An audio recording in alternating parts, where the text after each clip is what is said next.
La vie des saints, une émission sans pareil. Découvrir la vie, le partage et les œuvres des saints, diffusée chaque jour sur toutes nos plateformes.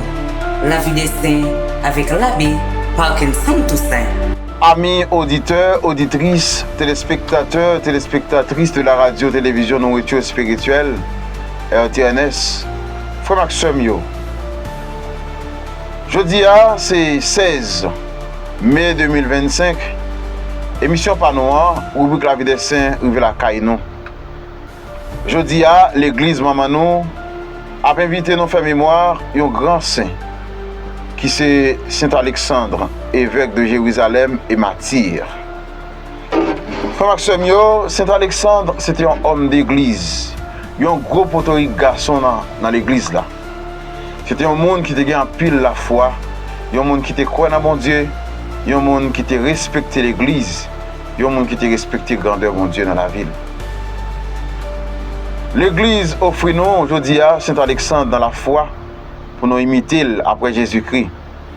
Nous attendons ensemble avec qui laisse monde Saint Alexandre Théier, qui s'est fait dans l'église là aujourd'hui à l'église présenter nous comme saint.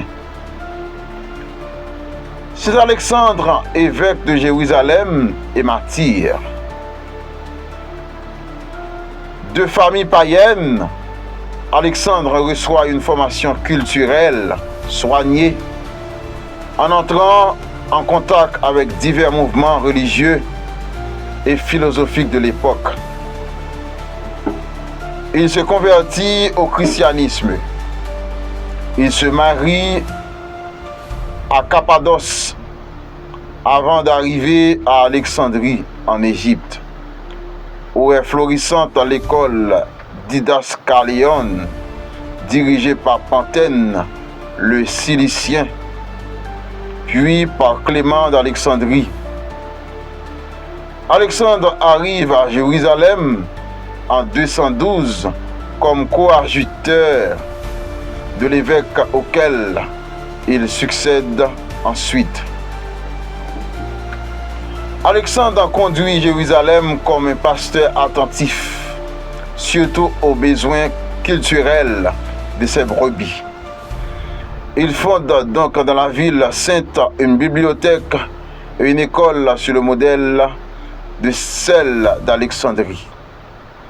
Durant son épiscopat, il doit s'occuper de la controverse entre les théologiens Origène, qu'il connaissait depuis Alexandrie, et ses supérieurs.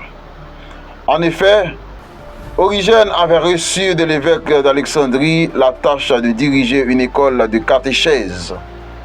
Mais le théologien commence à enseigner aussi les sciences profanes, la philosophie avant tout, convaincu que l'enseignement de la religion a besoin d'un plus grand approfondissement culturel. En outre, quoique laïque, Origène prêche dans les églises sur lesquelles se déchaîne la colère de son évêque qui lui interdit d'expliquer publiquement les Écritures et non en présence d'un pasteur. Alexandre, frappé par la profondeur de la pensée du théologien, l'ordonne prête en 230 pour lui permettre de poursuivre sans difficulté ses prédications si précieuses pour lesquelles il s'était rendu aussi à Césarée et à Jérusalem même. Entre-temps, la Rome de Septime Sévère, entre 202 et 203, reprend les persécutions contre les chrétiens. Alexandre se trouve encore à Alexandrie et est emprisonné jusqu'en 211. Avec la deuxième ondée de persécution par Dès, il n'y échappe pas. Il est emprisonné à Césarée et subit de nombreuses tortures. Mais en vain, la gloire de ses cheveux blancs et sa grande sainteté formait une double couronne de sa captivité. Écrivent de lui les historiens. Épuisé par les souffrances, il meurt en prison en 250 et est vénéré comme martyr de la foi.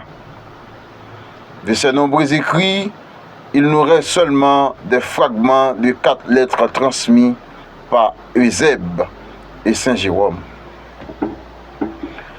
Frère Maxime, après nous finissons d'entendre ensemble avec l'histoire de Saint Alexandre, évêque de Jérusalem,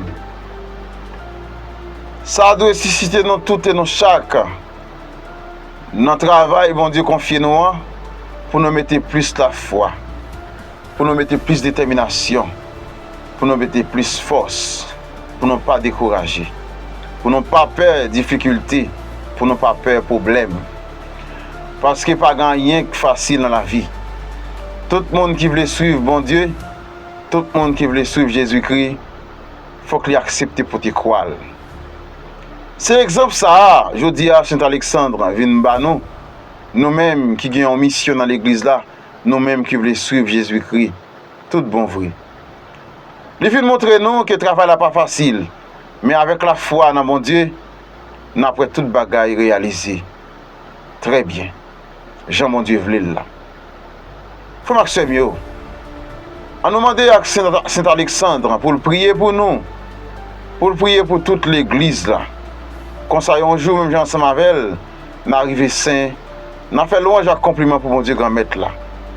Déjà, moi, souhaite nous toutes et nous chaque bonne écoute et bonne méditation avec Saint-Alexandre.